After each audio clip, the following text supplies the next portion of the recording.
رحمت الله وبرکاته. زه جمعه خان یم، اوسېدونکی د ولسوالۍ د بولدک یم.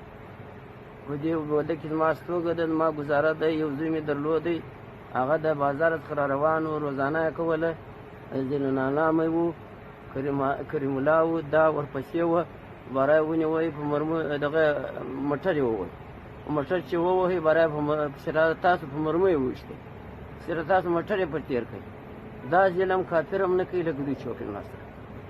د 5 ورځې کېږي نه شوې چې هغه ښځه یې ما ورور یې بوتله، زه له نانا مې هغه یې بوتله چې هر څه وګورم ښځه ورکه شوه.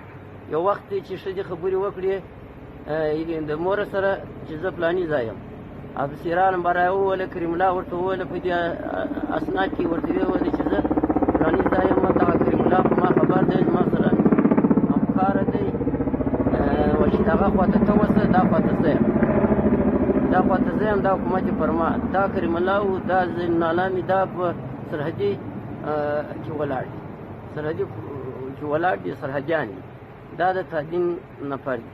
نو زه ولاړم ولسوالۍ ته، عریضه مې وکړه. عریضه چې مې وکړه، عریضه مې راوړه، باره ولسواله ته وویله چې غوښته جنایت یې ورسه.